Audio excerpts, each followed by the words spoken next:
السلام علیکم ورحمۃ اللہ وبرکاتہ۔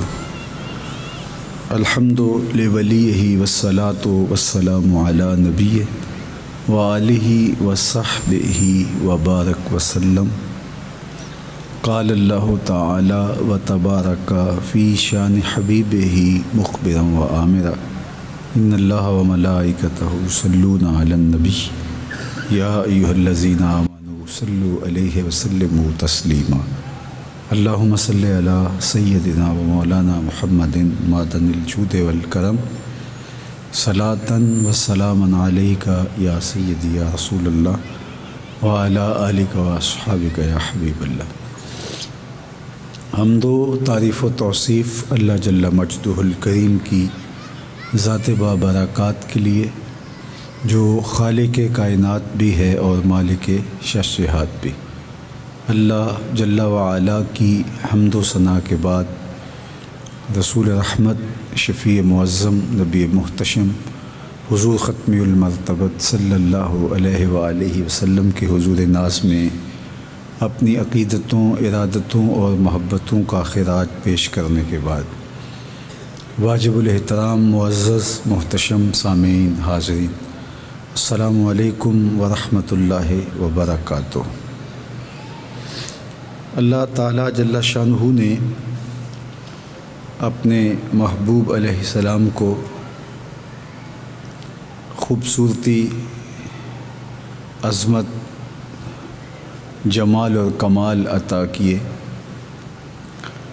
کل کے اجتماع میں آپ نے حضور کے مبارک کندھوں کا ذکر، حضور کے بازوں اور مبارک ہاتھوں کی خوبصورتی کو سماعت کیا۔ آقا کریم علیہ السلام کی مبارک گردن بہت خوبصورت تھی، اور آقا کریم کی مبارک گردن کے بارے میں شمائل ترمذی نے جو روایت بیان کی ہے وہ یہ ہے کہ کانا عنقہ ابری کو فدہ، کانا عنقہ ابری کا فدہ، حضور علیہ السلام کی مبارک گردن چاندی کی سراہی تھی۔ خوبصورت حضور کو اللہ نے گردن دی، اور حضرت ام معبد رضی اللہ تعالی عنہا حضور کا حلیہ بیان فرماتی ہیں۔ وہ تفصیل سے ان سے مروی روایت آپ کے سامنے آخر میں رکھوں گا کسی دن، تو اس میں انہوں نے جو حضور کی گردن کا جمال بیان کیا ہے، تو ان کے لفظ ہیں کہ وفی عنقہ سطع، حضور کی مبارک گردن داراز تھی۔ گردن کا داراز ہونا یہ علامت حسن ہے۔ گردن کا چھوٹا ہونا، پست ہونا، یہ حسن نہیں ہے۔ تو سراہی کی طرح گردن کا لمبا ہونا یہ اس کا جمال ہے۔ اور ام المومنین سیدہ عائشہ رضی اللہ تعالی عنہا فرماتی ہیں کانا احسن عباد اللہ عنقا، کائنات میں جتنی سونی گردن میرے حضور کی تھی کسی اور کی تھی ہی نہیں۔ بہت خوبصورت حضور کی گردن تھی، اور حضور کی گردن کا جمال بیان کرتے ہوئے حضرت ام المومنین فرماتی ہیں لا ینسب الی الطول ولا الی القصر، نہ تو اتنی لمبی تھی کہ عجیب لگے، اور نہ ہی حضور کی مبارک گردن پست قامت تھی، توازن کے ساتھ لمبائی میں تھی۔ گردن بہت لمبی ہو تو یہ بھی شخصیت کے روب کو متاثر کر دیتی ہے، اور پست گردن ہونا یہ تو عیب ہے ہی ہے۔ تو گردن بلند تھی، اور حضور کی گردن لمبی تھی اور خوبصورت تھی، اور اس گردن پر جب کبھی پسینے کے قطرے نمودار ہوتے تو پھر اس کا حسن دیکھنے والا ہوتا۔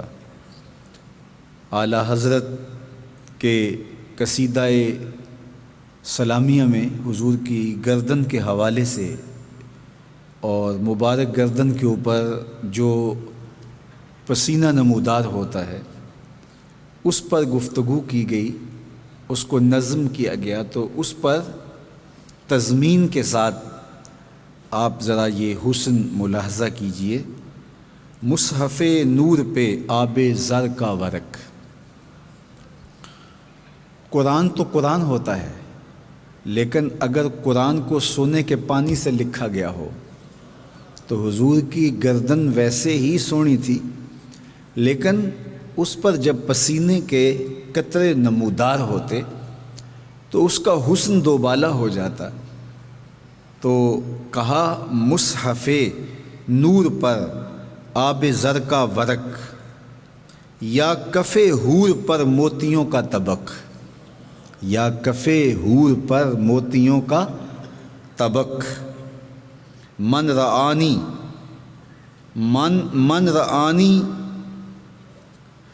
من رآنی میں ہے قد رآ کی رمق، جو ارشاد فرمایا گیا من رآنی فقد رآ الحق، جس نے مجھے دیکھا اس نے اللہ جل شانہ کا جمال دیکھ لیا۔ امام نبہانی نے اس حدیث کی تشریح کرتے ہوئے لکھا من رآنی فقد رآ الحق جل شانہ۔ ایک تو اس کا یہ مفہوم ہے کہ جس نے مجھے دیکھا اس نے حق دیکھا، یعنی اس نے مجھے ہی دیکھا، اور دوسرا یہاں حق سے مراد ذات باری تعالیٰ ہے۔ تو یہاں یہ مفہوم شعر میں لیا گیا ہے کہ جس نے مجھے دیکھا اس نے جمال خدا دیکھا، میں جمال خدا کا آئینہ ہوں۔ تو کہا من رآنی میں ہے قد رآ کی رمق، باغ حق یعنی رخ کا عرق، اللہ اکبر، یعنی رخ کا عرق، اس کی سچی براقت پہ لاکھوں سلام، اس کی چمک، اس کی دمک۔ اچھا، آقا کریم علیہ السلام کے جو گیسو نور تھے اس پر تو گفتگو بعد میں ہوگی، لیکن یہ آپ کو بتاؤں کہ حضور کے مبارک گیسو سیاہ اور گھنے تھے، اور حضور کے مبارک گیسو کندھوں تک کبھی آ جاتے، یضرب منکبیہ۔ محدثین نے لکھا کہ حضور کے گیسو کبھی اتنے لمبے ہو جاتے کہ کندھوں کو بوسہ دیتے، دوش مبارک چوم لیتے۔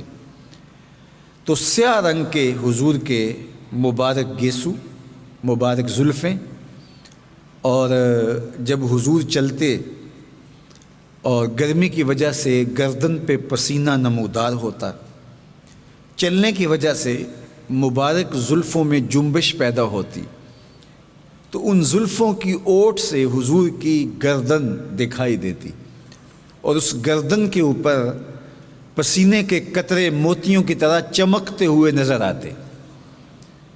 تو ذرا اندازہ کیجئے کہ سیاہ گھنے بال اور ان بالوں کی اوٹ سے چاندی کی سراہی کی طرح چمکتی ہوئی گردن، اور اس کے اوپر شبنمی قطرے پسینے کے۔ تو یہاں استاد آتش کا ایک شعر ملاحظہ کیجئے، اگر آپ کا ذوق اور آپ کا شعری ذوق موجود ہو تو یہ شعر آپ کو مست کر دے گا اور دیر تک آپ جھومتے رہیں گے۔ اب تصور میں نے آپ کے سامنے رکھ دیا کہ حضور کے مبارک بال، سیاہ گھنے بال اور زلفیں، اور حضور کے چلنے سے جب ان میں جنبش پیدا ہو تو نیچے سے سراہی کی طرح چمکدار گردن دکھائی دے، اور گردن کے اوپر قطرے پانی کے، پسینے کے قطرے نمودار۔ تو اب آتش کا لہجہ دیکھیے، عرق آلودہ گردن زیر کاکل یوں دمکتی ہے، عرق آلودہ گردن زیر کاکل یوں دمکتی ہے، اندھیری رات ہے برسات ہے بجلی چمکتی ہے، اندھیری رات ہے برسات ہے بجلی چمکتی ہے۔ تو یہ حضور علیہ السلام کی مبارک گردن کا جمال ہے، حضور کی مبارک گردن کا حسن ہے۔ آقا کریم علیہ السلام کی مبارک داڑھی انتہائی معتدل تھی اور گھنے بال تھے حضور کی مبارک داڑھی میں۔ حضرت علی رضی اللہ تعالی عنہ فرماتے ہیں کان رسول اللہ صلی اللہ علیہ وآلہ وسلم ضخم الراس واللحیہ، حضور کے سر کے بال بھی اور حضور کی مبارک داڑھی کے بال بھی گھنے تھے، اور حضور کے یہ بال سیاہ بھی تھے اور گھنے بھی تھے۔ اور حضرت ابو ہریرہ رضی اللہ تعالیٰ عنہ ان کی سیاہی کو بیان کرتے ہوئے فرماتے ہیں کان رسول اللہ صلی اللہ علیہ وآلہ وسلم اسود اللحیہ، حضور کی داڑھی مبارک سیاہ تھی، تو گھنے بال تھے اور داڑھی مبارک سیاہ تھی، اور داڑھی مبارک سے حضور کا سینہ بھرا ہوا تھا۔ حضرت ابن سیرین رضی اللہ تعالی عنہ نے حضرت انس رضی اللہ تعالی عنہ سے پوچھا۔ حضرت ابن سیرین تابعی ہیں اور انہوں نے حضرت انس رضی اللہ تعالی عنہ سے سوال کیا کان رسول اللہ صلی اللہ علیہ وآلہ وسلم حل کان رسول اللہ صلی اللہ علیہ وآلہ وسلم خدبہ، کیا حضور مبارک داڑھی میں، حضور بالوں میں خضاب کرتے تھے؟ فقال، تو حضرت انس نے جواب دیا لم یبلغ الخضاب کان فی لحیتہ شعرات بیض، کہا کہ اس کی نوبت ہی نہیں آئی تھی، حضور کے سر انور میں اور حضور کی مبارک داڑھی میں صرف چند بال سفید تھے، تو ان چند بالوں کو خضاب کرنے کی نوبت نہیں آئی۔ اور حضرت انس سے ایک دوسری روایت میں ہے لیس فی راسہ و لحیتہ عشرون شعر بیضاء، حضور کے مبارک سر انور میں اور حضور کی مبارک داڑھی میں 20 بال سفید تھے۔ ایسا محفوظ حلیہ آپ کو کسی کا نہیں ملے گا۔ صحابہ نے حضور کے مبارک سر انور میں اور حضور کی داڑھی مبارک میں جو سفید بال ہیں وہ بھی گن رکھے ہوئے ہیں۔ ایسا محفوظ حلیہ آپ کو کسی کا نہیں ملے گا۔ جس طرح حضور کی سیرت محفوظ ہے، حضور کا نسب نامہ محفوظ ہے، اس طرح حضور کا حلیہ محفوظ ہے، حضور کی احادیث محفوظ ہے۔ جو بول بولے ہیں صحابہ نے جھولیوں میں ڈال لیے ہیں، اور قیامت تک وہ پہنچتے رہتے ہیں اور لوگ ان کو یاد کرتے ہیں، حفظ کرتے ہیں۔ تو کائنات میں آپ کو ایسا کوئی نہیں ملے گا۔ تو کہا کہ اس کی نوبت ہی نہیں آتی تھی، لیکن پھر بھی حضور کبھی ان کو جو ہے وہ سرخ مہندی سے وسمہ کیا کرتے تھے۔ اب حضرت ہند بن ابی حالہ رضی اللہ تعالی عنہ حضور کی مبارک داڑھی کا جمال بیان کرتے ہوئے ارشاد فرماتے ہیں کان رسول اللہ صلی اللہ علیہ وآلہ وسلم کس اللحیہ، حضور کی داڑھی گھنی تھی، اور یہ حسن ہوتا ہے، یہ جمال ہوتا ہے۔ بالوں کا گھنا ہونا یہ حسن ہے کسی شخص کا، اور یہ جمال ہے کسی شخص کا۔ آقا کریم علیہ الصلوۃ والسلام کے بالوں کے بارے میں، حضور کی داڑھی شریف کے بارے میں حضرت امام ترمذی نے فرمایا کان نبی صلی اللہ علیہ وآلہ وسلم یاخذ من لحیتہ من ارضها و طولها بالسویہ، کہتے ہیں کہ حضور علیہ الصلوۃ والسلام اپنی مبارک داڑھی اور حضور داڑھی کے بالوں کو جو دائیں بائیں سے عرض اور طول میں حضور کچھ بال لیا کرتے تھے تاکہ جو ہے وہ اس کا اعتدال قائم ہو۔ ویسے تو اللہ نے اپنے محبوب علیہ السلام کو معتدل ریش مبارک دی تھی، لیکن پھر بھی کوئی زائد بال اگر اتار لیے جائیں تو اس میں کوئی حرج نہیں ہے۔ یہ امام ترمذی نے روایت کی ہے۔ حضرت عمر بن شعیب اپنے باپ سے اور وہ اپنے دادا سے روایت کرتے ہیں کانا ابن عمر اذا حج او تمر قبض علی لحیتہ، حضرت عبداللہ بن عمر جب عمرہ کرتے، جب حج کرتے تو داڑھی مبارک کو جو ہے وہ قبضے میں لیتے، فما فضل اخذہ، جب آپ مٹھی میں لیتے جو اس سے زائد بال ہوتے ان کو کاٹ دیتے۔ حضرت ابو ہریرہ رضی اللہ تعالیٰ عنہ نے حضرت ابو قحافہ رضی اللہ تعالیٰ عنہ سے، جو حضرت سیدنا صدیق اکبر رضی اللہ تعالیٰ عنہ کے والد گرامی ہیں، ان کو کہا کہ اگر تم کچھ بال لینا چاہو، کچھ حصہ کاٹنا چاہو تو تمہیں اس کی اجازت ہے، اور قبضے میں داڑھی لے کر کے، مٹھی میں لے کر کے اشارہ کیا کہ اگر زائد بال آپ کاٹنا چاہیں تو اس کی اجازت ہے۔ ہر شخص کی شخصیت کے اعتبار سے داڑھی کا جمال اور خوبصورتی ظاہر ہوتی ہے۔ بہرحال شریعت اسلامیہ نے ایک مٹھی بھر داڑھی رکھنے کی ہمیں تلقین کی ہے، تو اس سے زائد اگر کوئی رکھنا چاہے تو وہ رکھ سکتا ہے، لیکن اگر کوئی ایک مٹھی سے زائد کٹوانا چاہے، اس کی شخصیت سے وہ چیز جو ہے وہ مناسب لگ رہی ہو، تو کوئی اس میں حرج نہیں ہے۔ ہمارے سامنے حضرت عبداللہ بن عمر کا عمل موجود ہے، اور اس طرح اور بھی صحابہ کے اعمال موجود ہیں۔ حضرت عبداللہ بن عمر رضی اللہ تعالیٰ عنہ سے ایک روایت، حضرت عبداللہ بن عمر رضی اللہ تعالیٰ عنہ سے ایک روایت ہے کہ حضور نے یہ بھی ارشاد فرمایا، خالف المشرکین وفد اللحا واف الشوارب، کہ مخالفت کرو مشرکین کی اور داڑھی کو چھوڑ دو اور مونچھوں کو پست کرو۔ تو داڑھی کو بڑھا دینا اور مونچھوں کو پست کر دینا یہ حضور علیہ السلام کے حکم سے ثابت ہے۔ بہت سارے لوگ اس باب میں تھوڑے سے ہچکچاہٹ محسوس کرتے ہیں۔ معاشرت کے رنگ جس طرح کے پیدا ہو چکے ہیں، تو وہ کہتے ہیں جی وہ کوئی کہتا ہے بس ابھی میں اس کے تقاضے نہیں نبھا سکتا، کوئی کہتا ہے کہ بس یار کوئی شریعت اتنا زور تو نہیں دیتی ہے، تو کچھ بول رہا ہے، کچھ بول رہا ہے۔ تو یہ حضور علیہ الصلوۃ والسلام کی محبوب سنت ہے، اور صرف حضور کی سنت نہیں ہے، 1,00,000 نبیوں کی سنت ہے۔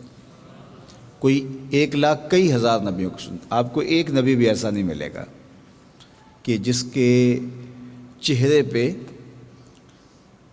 حضور علیہ الصلوۃ والسلام کی طرح مبارک داڑھی کا نور موجود نہ ہو۔ اسی طرح آپ کو کوئی صحابی بھی ایسا نہیں ملے گا۔ پہلی مرتبہ ایسا ہوا کہ خسرو پرویز کے قاصد حضور کی خدمت میں آئے اور ان کی داڑھیاں منڈی ہوئی تھی، تو آقا کریم علیہ السلام نے جب ان کو دیکھا اور کہا کہ تم نے یہ کیا شکل بنائی ہے، تو انہوں نے کہا کہ ہمارے خداوند خسرو پرویز نے ہمیں داڑھیاں منڈوانے کا حکم دیا ہے۔ تو آقا کریم نے کہا کہ میرے رب نے مجھے داڑھی بڑھانے کا حکم دیا ہے۔ تمہارا جھوٹا خدا تمہیں داڑھی منڈوانے کا کہتا ہے، میرا سچا خدا مجھے داڑھی بڑھانے کا کہتا ہے۔ تو یہ فطرت ہے، اللہ نے مرد اور عورت کے مابین امتیاز اس سے پیدا کیا ہے۔ تو جب یہ اللہ نے امتیاز پیدا کیا ہے تو اس امتیاز کو زائل کیوں کیا جائے؟ تو یہ مرد کی شان ہے، مرد کی وجاہت ہے۔ اور اگر داڑھی چہرے کے جمال کو متاثر کرتی اور خوبصورتی کو کم کرنے کا ذریعہ ہوتی تو اللہ اپنے سونے محبوب کے چہرے پہ داڑھی اگنے ہی نہ دیتا۔ تو یہ جمال کا ذریعہ ہے، خوبصورتی کا ذریعہ ہے۔ ایک بہت بڑا شاعر گزرا ہے، مرزا قتیل، تو بڑا اچھا شاعر تھا، اور اس کے کلام میں صوفیانہ رنگ کی جھلک بھی پائی جاتی تھی۔ تو کوئی دور دراز سے اس کا کلام پڑھ کے سننے کے لیے، اس کو دیکھنے کے لیے، اس سے ہم کلام ہونے کے لیے اس کے شہر پہنچا، اور جب پتہ کیا تو کہا کہ وہ تو حمام میں ہیں اور حجامت بنوا رہے ہیں۔ تو وہ شوق کی فراوانی میں وہیں پہنچ گیا۔ وہاں منظر یہ تھا کہ مرزا قتیل داڑھی منڈوا رہا تھا۔ تو اس نے جب دیکھا تو چونکہ کلام پڑھا ہوا تھا، صوفیانہ رنگوں کی جھلک تھی کلام میں، تو اس کو بڑا اچنبھا لگا کہ یہ حضور کی سنت کٹوا رہا ہے۔ تو اس نے کہا کہ مرزا کیا کر رہے ہو؟ تو شاعرانہ انداز اپنا ہوتا ہے۔ وہ کوئی شاعر شراب پیتا تھا تو کسی نے کہا کہ تم شراب کیوں پیتے ہو؟ تو اس نے کہا کہ لوگ لوگوں کا لہو پیتے ہیں، میں تو پھر بھی شراب پیتا ہوں۔ تو 100 منطقیں تراش لی جاتی ہیں اپنے جرم کو صحیح ثابت کرنے کے لیے۔ تو مرزا قتیل نے اس شخص سے کہا کہ میں اپنا ہی منہ چھیل رہا ہوں، کسی کا دل تو نہیں چھیل رہا۔ تو گویا اس نے اپنے اس گناہ اور اپنے اس جرم پر اس طرح سے ایک ملمہ چڑھایا۔ وہ شخص بھی بڑا دانا بھی نہ تھا۔ اس نے کہا جب تم مرزا داڑھی کو چھیل رہے ہو تو کیا حضور کے قلب اطہر کو تکلیف نہیں پہنچ رہی؟ بعض اوقات ایک جملہ زبان سے نکلتا ہے اور روح میں پیوست ہو جاتا ہے، ترازو ہو جاتا ہے اور زندگیاں بدل دیتا ہے۔ بعض اوقات آپ کی گھنٹوں کی تقریریں اثر انداز نہیں ہوتی، اور بعض کا 2 لفظ روح میں کھب جاتے ہیں۔ بس اس نے اتنی بات کہی کہ تم سمجھتے ہو کہ میں کسی کا دل نہیں چھیل رہا، تو کیا اس عمل سے حضور کے قلب اطہر کو تکلیف نہیں ہو رہی؟ یہ نقشہ تو میرے حضور کا ہے۔ تو بس یہی مرزا کی زندگی کے بدلنے کے لمحے تھے۔ اس نے چیخ ماری اور کہا تعال اللہ، چشمم باز کر دی، مرابا جانے جاں ہم راز کر دی۔ تو نے میری آنکھیں کھول دی ہیں، مجھے حضور کے قدموں تک پہنچا دیا ہے۔ اللہ توفیق دے تو اپنے چہروں کو حضور کی سنت کے نور سے آراستہ کرو، اور بالخصوص جس دور سے ہم گزر رہے ہیں یہ فساد امت کا دور ہے۔ اور آقا کریم علیہ السلام کا ایک فرمان سنو، من تمسک بسنتی عند فساد امتی فلہ اجر 100 شہید۔ فرمایا جو فساد امت کے زمانے میں میری ایک سنت کو زندہ کرے گا، ایک سنت کے ساتھ تمسک اختیار کرے گا، جڑ جائے گا، اللہ اس کو 100 شہیدوں کا ثواب عطا کرے گا۔ اور ایک شہید کا ثواب کیا ہے؟ اس کے خون کے قطرے کے زمین پر گرنے سے پہلے پہلے اس کے سارے گناہ معاف کر دیے جاتے ہیں۔ تو 100 شہیدوں کو اسے ثواب ملے گا جو فساد امت کے زمانے میں سنت پر عمل پیرا ہو۔ آسان تو نہیں ہے، لوگ بات کرتے ہیں اور حوصلہ شکنی کرتے ہیں، اور عالمانہ وضاقتہ رکھنے والے شخص کے لیے بہت ساری مشکلات ہوتی ہیں، لیکن بہرحال ان مشکلات کو تو سہنا ہے اور حضور کی سنت کو حرز جاں بنانا ہے۔ ایک روایت میں آیا کہ من حافظ علی سنتی اکرمہ اللہ تعالی باربع خصال، جو میری سنت کی حفاظت کرتا ہے اللہ اس کو 4 چیزیں عطا کرتا ہے۔ پہلی چیز المحبت فی قلوب البررہ، نیک لوگوں کے دل میں اس کی محبت ڈال دی جاتی ہے۔ دوسری چیز والہیبۃ فی قلوب الفجرہ، برے لوگوں کے دلوں میں اس کا رعب پیدا کر دیا جاتا ہے۔ تیسری چیز اس کے رزق میں وسعت پیدا کر دی جاتی ہے، اور چوتھی چیز اس کو دین میں ثقافت اور مضبوطی نصیب کر دی جاتی ہے۔ تو یہ بات ذہن میں رکھیے گا کہ ہمارے لیے ہمارے آقا و مولا کا طریقہ زندگی کا جمال اور زندگی کی خوبصورتی ہے۔ تو آقا کریم علیہ السلام کی مبارک داڑھی، اللہ اکبر، حضور علیہ السلام کے چہرے کے حسن کے اضافے کا سبب اور ذریعہ تھا، اور کسی شخص کے چہرے کا جمال داڑھی شریف سے نکھرتا ہے، اس کی خوبصورتی کے اندر کوئی کمی نہیں آتی۔ کوئی شخص آج کل تو وہ آپ اپنی مختلف شکلیں کمپیوٹر کے اوپر بنا کر کے دیکھ سکتے ہیں نا، تو اگر کوئی شخص سنت کے نور سے مالا مال ہے تو ذرا وہ اگر دیکھے کہ اس کے بغیر میری شکل ہو تو کیسے لگے، اور جو اس سے محروم ہے تو وہ داڑھی کے حالے کے ساتھ اپنی شکل کو ذرا دیکھے تو اس کو کتنا باروب شکل اور باروب اپنی صورت دکھائی دے۔ اللہ اکبر۔ تو حضور علیہ السلام کی مبارک داڑھی کے بارے میں فرمایا ریش خوش معتدل مرہم ریش دل، ریش خود خوش معتدل، ریش مرہم ریش دل، حالائے ماہ ندرت پہ لاکھوں سلام۔ یہ ایک حالہ ہے حضور کے چہرہ انور کے گرد۔ اچھا داڑھی شریف رکھی جائے تو اس کو بکھرا ہوا یوں نہ چھوڑ دیا جائے، یا کوئی بندہ زلفیں رکھتا ہے تو وہ بال یوں ہی کھلے نہ چھوڑ دیے جائیں۔ آقا کریم نے فرمایا کہ من کان لہو شعر فلیکرم ہو، جو بال رکھے تو اسے چاہیے کہ ان کو سنوار کے بھی رکھے تاکہ خوبصورت دکھائی دے، لوگوں کو ترغیب ہو اور لوگ بھی کہیں کہ واہ کتنی اچھی ہے۔ تو وہ ترغیباً جو ہے وہ انسان کی طبع ہے کہ انسان ایک دوسرے کو دیکھ کر کے جو ہے وہ رنگ پکڑتا ہے۔ تو دوسرا یہ ہے کہ بہت سارے لوگ کہتے ہیں کہ اگر ہم اس حلیے میں آ گئے تو پھر بہت زیادہ معاملات میں اپنے آپ کو بچا کے رکھنا پڑتا ہے۔ تو اچھی بات ہے نا کہ اس بہانے سے بہت سارے گناہوں سے بچ جائیں گے۔ کوئی گناہ کرنے لگے تو خیال آئے گا میرے چہرے پہ تو رسول اللہ کی سنت موجود ہے، تو یہ ایک رکاوٹ بن جائے، ایک ذریعہ بن جائے گناہوں سے بچنے کا۔ اللہ اکبر۔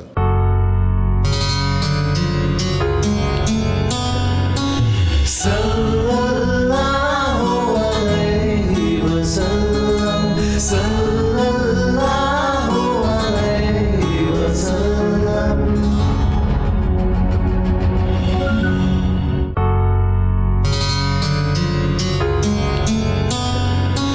صلی اللہ علیہ وسلم، صلی اللہ علیہ وسلم۔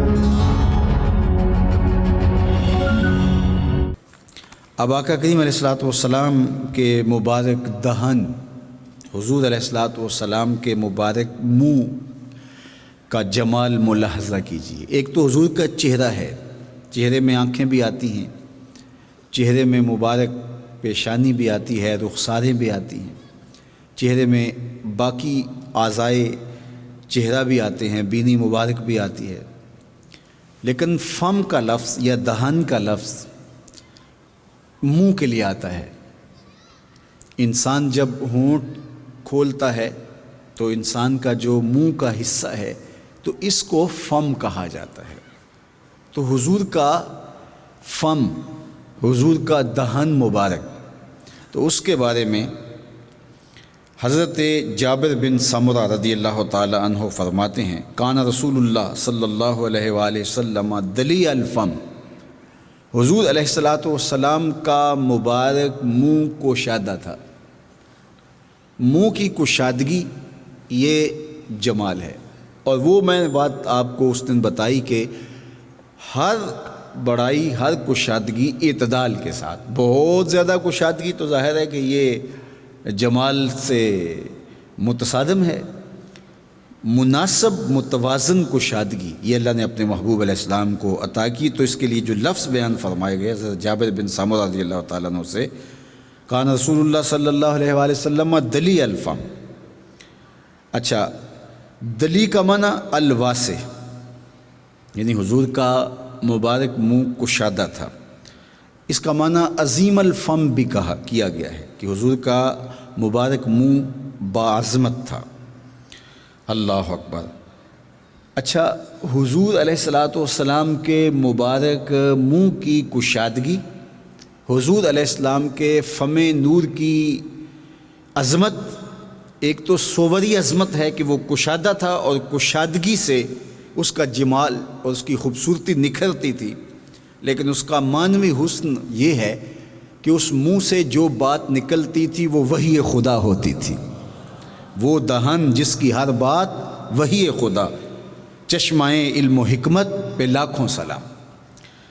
حضرت نبی رحمت صلی اللہ علیہ وآلہ وسلم جب کچھ گفتگو ارشاد کرتے تو حضرت عبداللہ بن عمر بن عاص رضی اللہ تعالیٰ عنہ حضور کی گفتگو کو لکھ لیتے۔ تو بعض صحابہ نے کہا کہ تم لکھ لیتے ہو، بعد میں آنے والے یہ امتیاز نہیں کر پائیں گے کہ حضور نے یہ بات غصے میں فرمائی یا حضور نے مزاح میں کی۔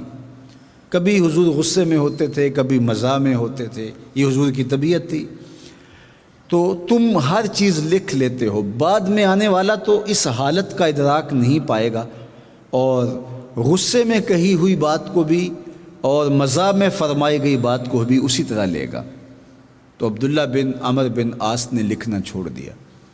تو آقا کریم علیہ السلام جب محو تکلم ہوئے تو دیکھا کہ آج عبداللہ بن عمر لکھ نہیں رہے، تو حضور نے فرمایا کہ تمہیں کس چیز نے روکا کہ آج تم میری گفتگو کو لکھ نہیں رہے؟ تو کہا بعض صحابہ نے مجھے منع کر دیا کہ حضور کبھی غصے میں ہوتے ہیں، کبھی حضور مزاح فرما رہے ہوتے ہیں اور تم لکھ رہے ہوتے ہو۔ تو اب بعد میں آنے والا تو اس کا ادراک نہیں کر پائے گا کہ یہ بات غصے میں کہی گئی یا مزاح کی حالت میں کہی گئی۔ تو میرے اور آپ کے آقا و مولا کے چہرے پہ جلال نمایاں ہوا، اور عبداللہ بن عمر بن عاص سے مخاطبت کرتے ہوئے فرمایا اکتب فوالذی نفسی بیدہ ما یخرج منہ الا حق. حضور نے اپنے منہ کی طرف اشارہ کر کے کہا اے عبداللہ بن عمر بن عاص لکھا کرو، مجھے قسم ہے اس رب کی جس کے قبضے میں میری جان ہے، اس منہ سے سوائے حق کے کچھ نہیں نکلتا. میں مزاح میں بولوں پھر بھی حق بولتا ہوں، میں غصے میں بولوں پھر بھی حق بولتا ہوں. ہم غصے میں بولیں تو بعد میں پچھتاوا ہوتا ہے کہ یہ لفظ نہیں بولنا چاہیے تھا. ہم مزاح میں بولیں تو بعد میں شرمندگی ہوتی ہے کہ زیادہ ہی اوور ہو گئے، ہم نے یہ نہیں کہنا چاہیے تھا. لیکن اللہ نے اپنے محبوب کو یہ شان دی ہے، حضور غصے میں بولیں پھر بھی حق بولتے ہیں، حضور مزاح میں بولیں پھر بھی حق بولتے ہیں. اس لیے وما ینطق عن الہوی ان ہو الا وحی یوحی کہا محبوب اپنی مرضی سے بولتا نہیں، یہ تو اللہ کی وحی سے بولتے ہیں. تو ان کا بولنا اللہ کے اذن سے، اللہ کی اجازت سے، اللہ کے حکم سے، اللہ کی مرضی سے ہے. تو حضور علیہ الصلوۃ والسلام مزاح میں کچھ بول رہے ہوں تو پھر بھی حق ہی بولتے ہیں. ہم حالانکہ مزاح میں کوئی ایسی بات کر دیتے ہیں کہ وہ درست نہیں بھی ہوتی ہے، لیکن حضور علیہ السلام کا یہ طریقہ رہا کہ جب بھی حضور نے کلام فرمایا تو حضور ہر صورت میں، ہر حالت کے اندر سچائی پر مشتمل کلمات اپنی زبان سے ادا کیا کرتے اور اس دہان سے ہمیشہ خیر پھوٹتی تھی. حضرت ابو ہریرہ فرماتے ہیں کہ ہم نے حضور کی خدمت میں ایک عرض کی یا رسول اللہ صلی اللہ علیہ وسلم انک تداعبنا، آپ ہم سے کھیل کود بھی کر لیتے ہیں. تو آقا کریم علیہ السلام نے فرمایا انی لا اقول الا حقا، لیکن میں جو بولتا ہوں حق ہی بولتا ہوں. یعنی میں مزاح میں کہہ رہا ہوتا ہوں تو پھر بھی حق بولتا ہوں، اور میں غصے میں کہہ رہا ہوتا ہوں پھر بھی حق ہی بولتا ہوں. ایک خاتون آئی اور اس نے حضور علیہ السلام سے کہا کہ حضور میرے لیے دعا کیجئے کہ میں جنت میں چلی جاؤں. بوڑھی خاتون تھی تو حضور نے فرمایا کہ بوڑھی عورتیں تو جنت میں نہیں جائیں گے. تو اس نے رونا شروع کر دیا. تو فرمایا ہاں بوڑھی عورتیں جنت میں نہیں جائیں گی. تو وہ سخت پریشان ہوئی. تو پھر آقا کریم نے مسکراتے ہوئے فرمایا ہاں کوئی بوڑھی عورت جنت میں نہیں جائے گی، جو بھی جائیں گی جوان ہو کے جائیں گے. تو یہ مذہبی ہو گیا اور ہے بھی سچ. ایک صحابی آئے اور انہوں نے کہا کہ میں سفر پہ جانا ہے اور مجھے اونٹ دیجیے. فرمایا میں تو اونٹ کا بچہ دوں گا. اس نے کہا میں بچے کو کیا کروں گا، میں سامان بھی لادنا ہے، خود بھی سواری کرنی ہے، تو مجھے تو کوئی اونٹ عطا کیجیے. فرمایا میں تو اونٹ کا بچہ دوں گا. اس نے کہا جی حضور مجھے تو اونٹ دیجیے. فرمایا میں تو اونٹ کا بچہ ہی دوں گا. تو وہ بڑا پریشان ہوا. تو فرمایا کوئی ایسا اونٹ ہے جو کسی اونٹ کا بچہ نہ ہو. تو یہ مزہ ہے لیکن ہے سچائی پر مشتمل. اللہ اکبر. تو حضور علیہ السلام اس طرح مزاح فرما لیا کرتے تھے. ایک صحابی تھے، ان کو کہتے یا ذل اذنین، او دو کانوں والے. اب اس میں مزاح پیدا ہو جاتا نا، لیکن اب اس میں ہے بھی سراسر سچ. ہر شخص کے دو کان ہوتے ہیں تو اس کو کہتے ہیں دو کانوں والے. تو وہ خوش ہو جاتا کہ حضور نے مجھ سے لاڈ سے پیار سے یہ بات کہی ہے، اور جو کہا وہ کہا بھی سچ. ایک صحابی تھے، ان کا نام تھا کوئی اور، لیکن حضور ان کو لاڈ سے کہتے ذوالیدین، دو ہاتھوں والا. حدیث ذوالیدین ہے بخاری میں. حضور نے عصر کی نماز پڑھائی اور 2 رکعت پہ سلام پھیر دیا. تو یہ کھڑے ہو گئے اور کہا اقصرت الصلاۃ ام نسیتا، حضور آپ بھول گئے نماز چھوٹی کر دی گئی. اقصرت الصلاۃ، نماز چھوٹی کر دی گئی، ام نسیتا یا آپ بھول گئے.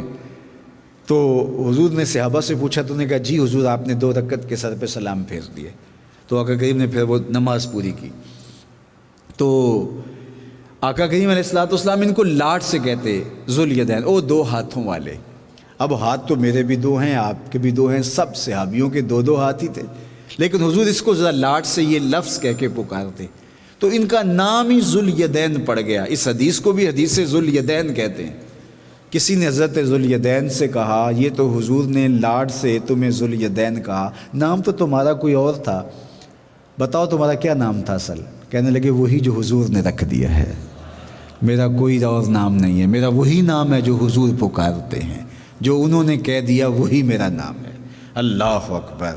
تو حضور مزاح میں بھی فرماتے تو حق ہی فرماتے، حضور مزاح میں بھی فرماتے تو درست ہی فرماتے. فرمایا انی لا اقول الا حقا، میں مزہ بھی کر رہا ہوتا ہوں تو پھر بھی حق ہی کہہ رہا ہوتا ہوں۔ اللہ اکبر۔ اس پر بہت ساری گفتگو ہے۔ حضور علیہ السلام کی زبان سے نکلے ہوئے مبارک جملوں اور حضور کی زبان سے نکلے ہوئے مبارک کلمات نور کی کہانی، لیکن حضور کے تبسم اور حضور کے مسکرانے کے باب میں انشاءاللہ کچھ باتیں باقی ہم رکھیں گے، چونکہ حضور کے مبارک فم رحمت سے نکلنے والی باتوں کا جمال آج کچھ ملاحظہ کیا اور کچھ تبرک اس دن کے لیے رکھ لیتے ہیں، چونکہ ہم روز جمع ہوتے ہیں تو حضور جب بولتے تھے رحمت کے موتی رولتے تھے۔ اللہ اکبر۔ وہ زبان جس کی ہر بات وحی خدا۔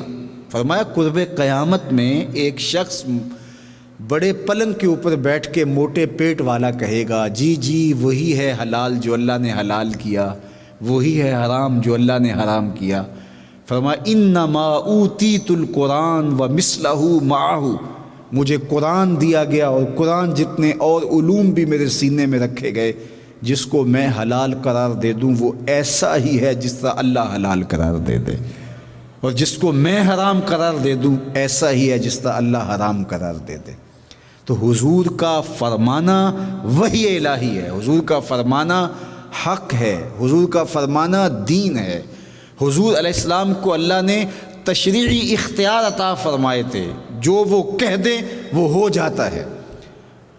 حضور علیہ السلام کی خدمت میں اقرا بن حابس اور باقی لوگ تھے، تو آقا کریم نے حج پر آنے کی تلقین کی، لوگوں حج کے لیے آیا کرو۔ تو یہ اٹھ کے کھڑے ہوئے اور کہا افی کل عامن، ہر سال آیا کریں۔ تو آقا کریم علیہ السلام خاموش ہو گئے، اور پھر تھوڑی دیر کے بعد حضور نے فرمایا کہ حج کے لیے آیا کرو، حج کی تاکید کی۔ تو انہوں نے پھر کہا افی کل عام، حضور ہر سال آیا کرے۔ تو آقا کریم پھر خاموش رہے، پھر تھوڑی دیر کے بعد فرمایا کہ حج کے لیے آیا کرو۔ تو اقرا بن حابس رضی اللہ تعالیٰ عنہ نے پھر کہا حضور ہر سال آیا کریں۔ تو حضور پھر خاموش رہے، پھر وقفہ سکوت توڑتے ہوئے فرمایا تم سے پہلی امتیں نبیوں پر کثرت سوال کی وجہ سے ہلاک کر دی گئیں، تم بار بار مجھ سے پوچھ رہے تھے لو قلت نعم لوجبت، اگر میری زبان سے ہاں نکل جاتی تو واجب ہو جاتا۔ اگر آپ مجھے کوئی مسئلہ پوچھیں اور میری زبان سے ہاں نکل جائے اور مسئلہ نفس الامر میں ایسے نہ ہو تو مجھے معذرت کرنی پڑے گی نا کہ نہیں ایسے نہیں ایسے ہے، لیکن حضور فرماتے اگر میرے منہ سے ہاں نکل جاتی تو ہو جاتا، تمہارے اوپر واجب ہو جاتا۔ بلکہ فرمایا لولا ان اشک علی امتی لامرتہم السواک، اگر میں اپنی امت پر مشقت نہ جانتا، مشکل میں پڑ جانے کا اندیشہ نہ ہوتا تو میں ان کے اوپر مسواک کو فرض قرار دے دیتا۔ تو یہ حضور کا اختیار ہے، یہ حضور کا اختیار ہے، اللہ نے حضور کو یہ شان عطا کی ہوئی ہے۔ آپ نے وہ کہانی تو سنی ہوگی کہ ایک صحابی نے روزہ توڑ لیا تھا اور حضور کی خدمت میں حاضر ہوا اور عرض کی حضور میں روزہ توڑ بیٹھا ہوں۔ تو فرمایا 60 رکھو۔ کہا 60 رکھنے کی طاقت ہوتی تو ایک ہی کیوں توڑتا؟ فرمایا اچھا پھر غلام آزاد کہو۔ کہا میں تو غلام آزاد کرنے کی سکت نہیں رکھتا۔ فرمایا جاؤ 60 مسکینوں کو کھانا کھلا دو۔ کہا کہ میرے اندر یہ ہمت بھی نہیں ہے، کوئی روزہ توڑ کے میرے پاس مسئلہ پوچھنے آئے اور میں یہی 3 باتیں کہوں گا نا، قرآن نے یہی 3 باتیں بتائی ہیں نا، اور وہ تیسری بات پر بھی کہے کہ میں یہ بھی نہیں کر سکتا، تو میں کہوں گا تمہیں کہا کس نے تھا روزہ توڑو؟ اب تمہیں ایک کام تو کرنا پڑے گا، یا 60 روزے رکھنے پڑیں گے، یا غلام آزاد کرنا پڑے گا، یا 60 مسکینوں کو کھانا کھلانا پڑے گا۔ اس نے کہا میں 60 رکھنے کی طاقت رکھتا تو ایک ہی کیوں توڑتا، غلام آزاد کرنے کی طاقت میرے میں نہیں ہے، میں غریب آدمی ہوں، مسکین آدمی ہوں۔ پھر کہا اچھا 60 مسکینوں کو کھانا کھلا دو۔ کہا یہ طاقت بھی نہیں ہے۔ فرمایا بیٹھ جاؤ۔ وہ شخص بیٹھ گیا۔ تھوڑی دیر کے بعد کوئی شخص کھجوروں کا ٹوکرا لے کے آ گیا۔ صحابہ کے باغوں میں جب پھل پکتا تھا تو پہلا پھل توڑ کے حضور کی خدمت میں لے آتے تھے۔ اللہ اکبر۔ تو کوئی کھجوروں کا ٹوکرا لے کر کے آ گیا، تو جب اس نے ہدیہ پیش کیا تو حضور نے فرمایا وہ مسئلہ پوچھنے والا کدھر گیا؟ جی حضور میں حاضر ہوں۔ فرمایا یہ کھجوریں لے جاؤ اور 60 مسکینوں کو جا کے بانٹ دو۔ خود کھجوریں دی۔ اس نے آگے سے کہا یہ 2 پہاڑوں کے درمیان میرے سے بڑا یہ مسکین ہی کوئی نہیں، ان 2 پہاڑوں کے درمیان میرے سے بڑا مسکین ہی کوئی نہیں۔ پھر حضور اتنا مسکرائے کہ صحابہ کو حضور کی داڑھیں نظر آنے لگی، اور آقا کریم نے فرمایا جا خود کھا لے، اپنے بچوں کو کھلا دے، تیرے روزے کا کفارہ ہو جائے گا۔ یہ کسی اور کو اختیار ہے؟ ایک صحابی آیا، اس نے کہا کہ میں آپ کے ہاتھ پہ بیعت تو کر لیتا ہوں، اسلام تو قبول کر لیتا ہوں، لیکن نمازیں 5 نہیں پڑھ سکوں گا۔ امام احمد بن حنبل نے اپنی مسند میں یہ روایت بیان کی ہے، میں اسلام تو قبول کر لیتا ہوں لیکن نمازیں 5 میں نہیں پڑھ سکوں گا، نمازیں پڑھوں گا 2۔ اگر کوئی شخص ہمیں کہے کہ میں نمازیں 5 ہی پڑھوں گا لیکن جو 5ویں نماز ہے اس کی آخری رکعت کے 2 سجدوں میں سے 1 سجدے کی مجھے چھٹی ملنی چاہیے، تو میں آپ مجتہدین علماء مفتی حرم سمیت سارے جڑ کے بیٹھ کے فیصلہ کر سکتے ہیں کہ اس کو چھٹی 1 سجدے کی دے دی جائے۔ پوری کائنات کو، فقہا کو، مجتہدین کو، ائمہ کو کوئی اختیار نہیں ہے کہ کوئی کہے کہ میں اسلام قبول کرنا چاہتا ہوں، نمازیں بھی 5 پڑھوں گا، عشاء کی 4 فرض رکعتیں ہیں وہ بھی پڑھوں گا، 3 وتر ہیں وہ بھی پڑھوں گا، لیکن تیسرے وتر کی آخری رکعت کے 2 سجدوں میں سے 1 سجدے کی چھٹی دے دی جائے، تو کیا ہم مل بیٹھ کے فیصلہ کر سکتے ہیں بندہ بڑا اہم ہے، چلو مسلمان ہو جائے گا، بڑا فائدہ ہو جائے گا، 1 سجدہ کیا ہے، 1 سجدے کی رخصت دے دی جائے، کیا ہم اختیار رکھتے ہیں؟ اس نے 3 نمازوں کی چھٹی مانگ لی کہ حضور نمازیں 2 پڑھوں گا، 3 نمازوں کی چھٹی ہو تو میں اسلام قبول کر لوں گا۔ آقا کریم نے فرمایا مجھے شرط قبول ہے۔ حضور نے 2 نمازوں پر اسے بیعت اسلام کیا۔ یہ الگ بات ہے کہ اس نے جب نماز پڑھی کہا یہ تو چسکا ہی بڑا ہے، میں تو تہجد بھی پڑھوں گا، لیکن حضور نے شرط پر اسے بیعت اسلام کیا، یہ کسی اور کا اختیار نہیں ہے، یہ حضور کا اختیار ہے۔ اللہ نے حضور کو یہ شان عطا کی ہے۔ وہ دہن جس کی ہر بات وہی خدا، غنچائے علم و حکمت پہ لاکھوں سلام، یہ اللہ نے اپنے محبوب کو شان عطا کی ہے۔ تو حضور علیہ الصلوۃ والسلام دلی الفم تھے، حضور کا مبارک منہ کشادہ تھا، حضور کا مبارک منہ کشادگی رکھتا تھا۔ اللہ اکبر۔ اچھا، حضور جب بولتے تھے تو حضور کی آواز کا اپنا ہی ایک جمال تھا، اپنا ہی ایک حسن تھا۔ حضرت انس رضی اللہ تعالیٰ عنہ فرماتے ہیں کہ کان نبیکم احسنہم وجہن و احسنہم صوتن۔ حضرت انس کہتے ہیں میں تمہیں تمہارے نبی کی شان نہ سناؤں؟ صحابہ کو کہتے ہیں، تابعین کو کہتے ہیں میں تمہیں تمہارے نبی کی شان نہ سناؤں؟ تو انہوں نے کہا کیوں نہیں، ہمارے تو کان ترس رہے ہیں کوئی حضور کی باتیں کرے۔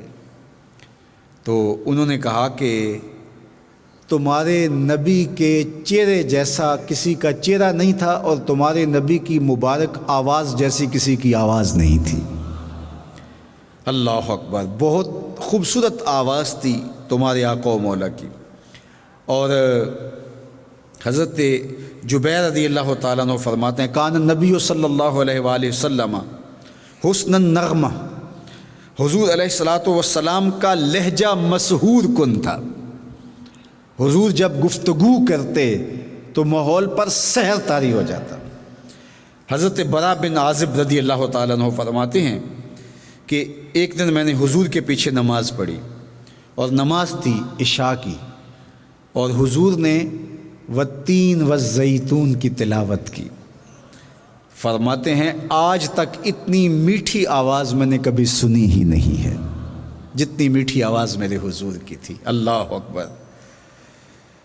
تو اللہ نے اپنے محبوب کو حسن نغمہ عطا کیا تھا، حضور کو مسحور کن لہجہ عطا کیا تھا، لیکن جب حضور خطبہ ارشاد کرتے اور بلند آواز سے بولتے تو حضور کی آواز گونجدار ہوتی۔ حضرت ام معبد نے آقا کریم علیہ الصلوۃ والسلام کے لہجے کے جمال کو اور جلال کو بیان کرتے ہوئے کہا کانا فی صوت ہی سہل، حضور کی آواز گونجدار تھی۔ جب آقا کریم علیہ الصلوۃ والسلام جو ہے وہ لوگوں کو مخاطبت کرتے اور پکارتے اور آواز دیتے تو پھر حضور کے لہجے کا جمال اور لہجے کا جلال دیکھنے والا تھا۔ اللہ اکبر۔ اچھا، حضور علیہ السلام کے حسن کا، آواز کا ایک اور جمال بھی تھا کہ جب آقا کریم علیہ السلام بولتے تھے تو سب لوگوں تک حضور کی آواز پہنچتی تھی۔ جتنے لوگ آپ تشریف فرما ہیں تو میں اگر آپ تک آواز پہنچانا چاہوں تو مجھے بہت چیخ چیخ کے بولنا پڑے گا، تب سب سے آخر میں بیٹھے ہوئے شخص تک آواز پہنچے گی۔ اور پھر حال ہی ہوگا جو قریب بیٹھے ہوں گے ان کے کان پھٹیں گے، اور جو دور بیٹھیں گے ان کو مدھم سی آواز پہنچے گی۔ لیکن حضور کو اللہ نے یہ معجزانہ شان عطا کی تھی، جب حضور بولتے تھے تو آخر تک آواز پہنچتی تھی، ایک، اور دوسرا جس طرح آواز قریب والا سنتا تھا سب سے آخر میں بیٹھے ہوئے شخص کو بھی ایسے ہی آواز پہنچتی تھی۔ حجۃ الوداع کے موقع پر حضور علیہ السلام کے سامنے کتنے لوگ تھے؟ 1,44,000 لوگ۔ یہ تعداد تھوڑی نہیں ہے، 1,44,000 لوگ حجۃ الوداع کے موقع پر حضور کے سامنے موجود تھے، اور آقا کریم نے ان کو خطبہ دیا۔ اللہ اکبر۔ تو حضرت عبد الرحمن بن معاذ رضی اللہ تعالی عنہ فرماتے ہیں کہ نسمع ما یقول ونحن فی منازلنا، ہم اپنے اپنے خیموں میں تھے۔ حضور نے جب خطبہ دیا منا میں تو ہم اپنے اپنے خیموں میں اپنی اپنی جگہوں پہ تھے، لیکن سب کے پاس حضور کی آواز برابر پہنچ رہی تھی، کوئی لاؤڈ سپیکر نہیں تھا۔ آج جنہوں نے حج کیا ہے انہیں پتہ ہی نہیں ہوتا کہ خطبہ کہاں ہوا ہے۔ جو مسجد نمرہ کے قریب یا آس پاس اور اندر ہوتے ہیں انہیں تو خطبہ حج سنائی دیتا ہے، باقی عرفات میں اس طرح منا میں جو خطبہ ہوتا ہے وہاں مسجد خیف کے آس پاس جو لوگ ہوتے ہیں تو ان کو تو خطبہ سنائی دیتا ہے، لیکن جو دور لوگ ہوتے ہیں ان کو تو وہ خطبے وہ جو وہاں بیان ہو رہا ہوتا نہیں سنائی دیتا۔ لاؤڈ سپیکر، بڑے ہیوی لاؤڈ سپیکر لگے ہوئے، لیکن اس کے باوجود وہ آواز سب تک نہیں پہنچتی۔ اور اس زمانے میں کوئی لاؤڈ سپیکر نہیں تھا، حضور بولتے تھے ہر شخص کی روح تک آواز پہنچتی تھی، کان بھی سرشار ہوتے تھے، روحیں بھی سرشار ہوتی تھی۔ اللہ اکبر۔ یہ حضور کو اللہ نے آواز کا حسن دیا تھا۔ حضرت نبی رحمت صلی اللہ علیہ وآلہ وسلم کے خطبے کی کہانی حضرت عبداللہ بن رواحہ بیان کرتے ہیں۔ یہ حضور علیہ السلام کے صحابی بھی ہیں اور شاعر دربار رسالت بھی ہیں رضی اللہ تعالیٰ عنہ۔ فرماتے ہیں کہ حضور علیہ السلام نے خطبہ دیا، اور خطبہ دیتے حضور نے فرمایا کہ بیٹھ جاؤ۔ تو کہتے ہیں کہ ہم بنو غنم میں تھے، اپنے محلے میں، اور حضور خطبہ دے رہے تھے مسجد نبوی میں، اور ہم بنو غنم میں ایک محلے میں ابھی جو ہے وہ مسجد کی طرف جا رہے تھے۔ تو کہتے ہیں وہاں حضور کی آواز پہنچی، ہم وہیں بیٹھ گئے۔ حضور نے کہا بیٹھ جاؤ، ہم وہیں بیٹھ گئے۔ اللہ اکبر۔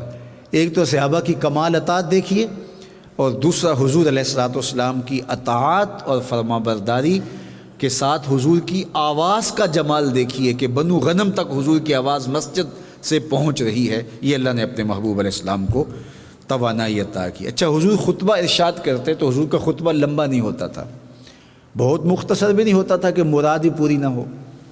اللہ نے اپنے محبوب کو فصاحت و بلاغت کے نور سے بالا مال کیا تھا۔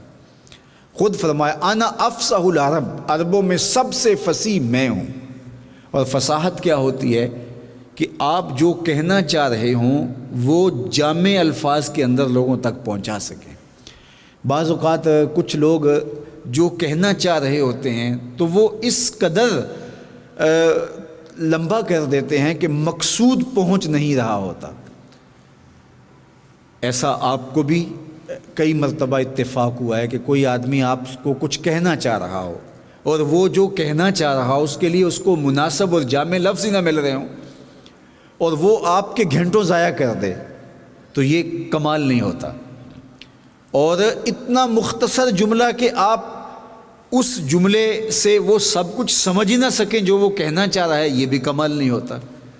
کمال یہ ہوتا ہے کہ تھوڑے لفظوں کے اندر زیادہ مفاہیم لوگوں تک پہنچا دیے جائیں. حضرت جابر بن سمرہ رضی اللہ تعالیٰ عنہ فرماتے ہیں کنت اصلی مع النبی صلی اللہ علیہ وآلہ وسلم وکانت صلاتہ قصداً وخطبتہ قصداً. کہتے میں حضور کے ساتھ نماز پڑھتا تھا، جمعہ کی ادائیگی حضور کے ساتھ ہوتی تھی.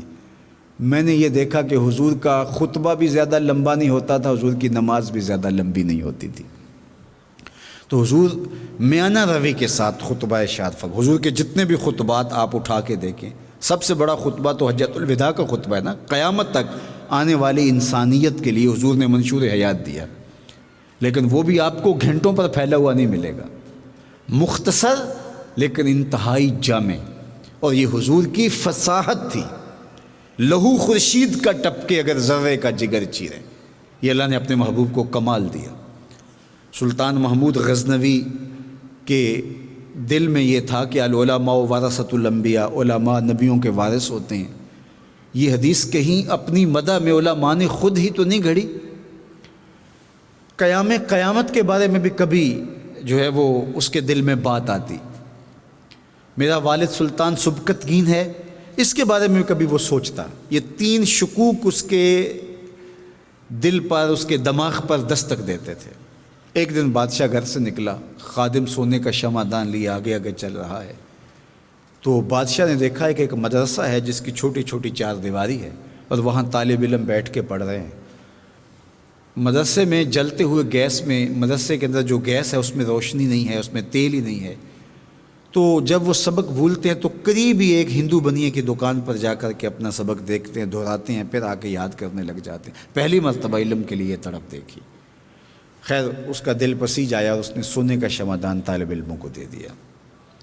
طالب علم خوش ہو گئے، اللہ کے رسول راضی ہو گئے. بادشاہ سویا مقدر جاگے، حضور کا دیدار نصیب ہوا. اور حضور نے ارشاد فرمایا من رآنی فی المنام فقد رآنی فإن الشیطان لا یتمثل بی. جس نے مجھے خواب میں دیکھا اس نے مجھے ہی دیکھا. شیطان خواب میں بھی حضور کی مثل ہونے کا دعویٰ نہیں کر سکتا. اس کے اندر ہمت نہیں ہے کہ حضور کی مثل ہونے کا دعویٰ کرے. جس نے حضور کو دیکھا اس نے حضور کو ہی دیکھا، اسے جلوائے رسالت ماں بھی نظر آیا. خوش نصیب ہے جنہیں حضور کا دیدار نصیب ہوتا ہے. اللہ اکبر. اب 3 شک تھے. میرا والد سلطان سبکتگین ہے، قیامت قائم ہوگی، کیا علماء نبیوں کے وارث ہوتے ہیں. یہ اس کی زندگی کے ابتدائی حالات ہیں. بادشاہ نے وہ سونے کا شمعدان طالب علم کو دے دیا. واپس آیا، سویا مقدر جاگے، حضور علیہ السلام کا دیدار نصیب ہوا. آقا کریم نے مسکراتے ہوئے کہا سبکتگین کے بیٹے محمود، آج تو نے میرے ایک وارث کی قدر کی ہے، کل قیامت کے دن تیری شفاعت کروں گا. ایک جملہ ارشاد کیا، 3 شک بھی دور کیے، جنت کی بشارت بھی دی. یہ میرے نبی کا جمال ہے، یہ میرے نبی کی فصاحت ہے، یہ میرے نبی کی بلاغت ہے. سل من قطعک وعط من حرمک. حضور کا کلام سنو، کلام کا جمال دیکھو، خوبصورتی دیکھو، لفظوں سے پھوٹتے ہوئے اجالے دیکھو. سل من قطعک، جو تجھ سے قطع تعلق کرے تو اس سے تعلق جوڑ. وعط من حرمک، اور جو تجھے محروم رکھے تو اس کی جھولیاں بھر دے. یہ حضور کے کلام کا حسن ہے، یہ حضور کے کلام کا جمال ہے. تو حضور کو اللہ تعالیٰ نے یہ اعزاز بخشا تھا، یہ شان عطا کی تھی کہ حضور کے خطبے میں ہیبت بھی تھی اور جامعیت بھی. اللہ اکبر. حضور علیہ الصلوۃ والسلام کے مبارک خطبے کی جامعیت اور اس کا حسن اور اس کی خوبصورتی اور اس کی ہیبت یقیناً حضور کو ممتاز کرتی ہے اس اعتبار سے کہ مختصر خطب جو حضور نے دیے ہیں قیامت تک آنے والی نسل انسانیت کے لیے رہنما اصول ہیں. حجۃ الوداع کا خطبہ ہی لے لیجئے، قیامت تک آنے والی انسانیت کے لیے منشور حیات قرار پایا. تو یہ حضور علیہ السلام کا مبارک منہ تھا جس سے پھول جھڑتے تھے، اور حضور علیہ السلام بولتے تھے تو انوار اور روشنیاں اور اجالے پھیلتے چلے جاتے تھے. آواز کا حسن اور حضور کی گفتگو کا جمال، اللہ اکبر!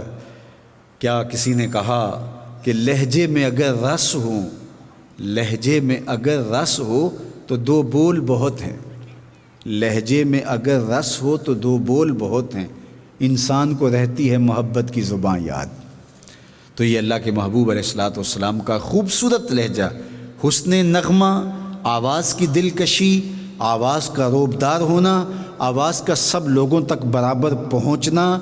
اچھا، حضور اس بات کا بہت التزام کرتے تھے کہ جو کہا جا رہا ہے وہ لوگوں تک صحیح طرح سے پہنچ جائے اور ان کو ازبر ہو جائے، اور یہی کمال ہوتا ہے کہ جب کوئی گفتگو کرے تو اس کی گفتگو اتنی واضح اور دو ٹوک ہو اور اس قدر خوبصورت ہو کہ آپ کو اس کا مفہوم بھی سمجھ آ جائے اور وہ لفظ آپ کو اچھی طرح ازبر بھی ہو جائے۔ ام المومنین سیدہ عائشہ رضی اللہ تعالیٰ عنہ فرماتی ہیں کہ حضور جب بولتے تھے کوئی شخص حضور کے لفظوں کو گننا چاہتا تھا تو گن بھی سکتا تھا۔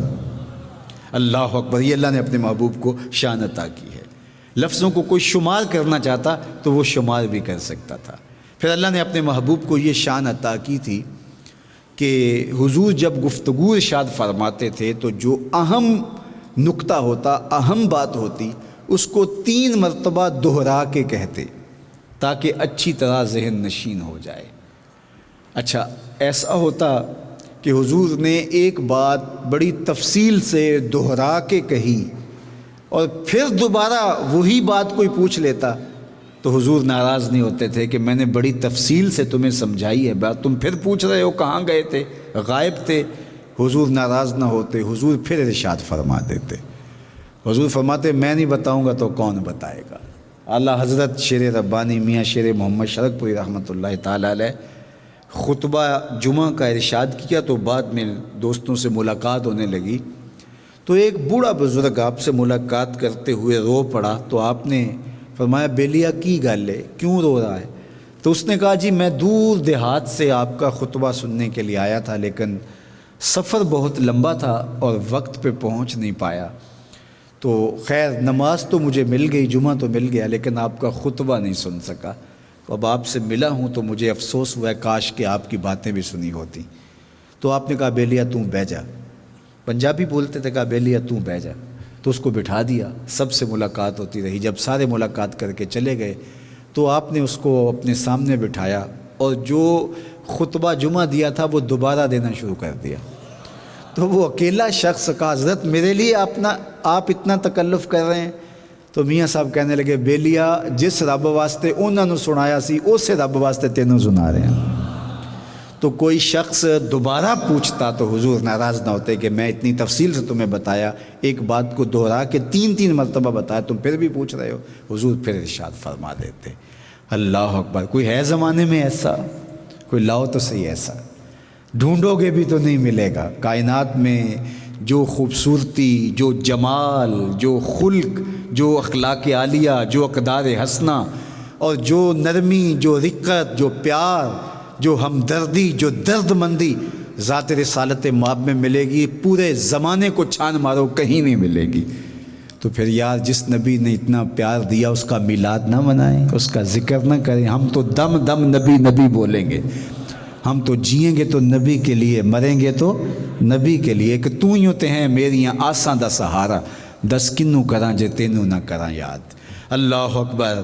اچھا، حضور کے مبارک منہ کا تذکرہ ہوا اور حضور کی آواز کی کہانی چھڑی اور آقا کریم علیہ الصلوۃ والسلام کے مزاح کی بات بھی آئی، تو حضور کے مبارک فم رحمت، حضور کے مبارک منہ دہان اقدس کی کہانی بیان کرنے کے بعد اب آقا کریم کے لب لالی کا تذکرہ ہمارے لیے قرار باطن اور تسکین قلب کا سامان ہوگا، لیکن انشاءاللہ حضور کے لبہائے نور کا ذکر کل پہ چھوڑتے ہیں۔ وہ لبہائے نور جن کے بارے میرے امام نے بھی کہا پتلی پتلی گلے قدس کی پتیاں، ان لبوں کی نزاکت پہ لاکھوں سلام، وآخر دعوانا ان الحمدللہ رب العالمین۔ اللہم صلی علی سیدنا و مولانا محمد معدن الجود والکرم، صلاۃ و سلام علیہ الحمدللہ رب العالمین والصلاة والسلام علی اشرف الانبیاء والمرسلین۔ اللہ اٹھے ہوئے ہاتھ کبھی بھی خالی نہ موڑے جائیں، پھیلی ہوئی جھولیاں رحمتوں سے بھر دی جائیں، بخت کی بہاریں نصیب ہوں، مقدر کی خزائیں رخصت کر دی جائیں، جئیں تو تیرے لیے مریں تو تیرے دین کے لیے، زندگی کی آخری ہچکی تک تیرے رسول کے وفادار رہیں، ہر علت سے، ہر قلت سے، ہر ذلت سے رہائی عطا کر دے، اپنے پاک نبی کے در کی گدائی عطا کر دے۔ اللہ اس مرکز کو قیامت تک آباد رکھنا، آنے والوں کو خیر دینا، قدم قدم پہ اپنی رحمتوں سے نوازنا۔ اللہ وہ میٹھی باتیں، وہ خوبصورت لہجہ، وہ مسحور کن دل آویز انداز تکلم، کبھی آنکھیں بند ہوں، کبھی سوئیں مقدر جاگے، خواب میں حضور سے ہم کلام ہونے کا شرف نصیب ہو جائے۔ اللہ ہم میں سے کوئی ایک شخص بھی محروم نہ رہے جسے تیرے محبوب کا دیدار نہ ملے۔ اللہ ہم سب کو اپنے محبوب کے دیدار کی دولت بیدار عطا فرمانا۔ اللہ اپنا خاص کرم فضل میرے وطن کے شامل حال فرمانا۔ وصلی اللہ تعالی علی النبی الامین وعلی آلہ وصحبہ اجمعین۔ والسلام علیکم ورحمۃ اللہ وبرکاتہ۔ کل بھی انشاءاللہ اسی طرح اجتماع ہوگا، چونکہ کل دن کو نماز ظہر کے بعد تقریب ہے والد گرامی رحمۃ اللہ تعالی علیہ کے عرس کی، تو بہت سارے لوگ وہاں بھی ہوں گے، تو یہ گمان نہ کیا جائے کہ شاید کل کا شام کا اجتماع نہیں ہوگا۔ انشاءاللہ آج بھی اللہ نے ہمیں توفیق دی، صبح کو بھی اور اب بھی، کل بھی 3 اجتماع ہوئے، تو انشاءاللہ کل بھی دونوں اجتماع ہوں گے۔ السلام علیکم۔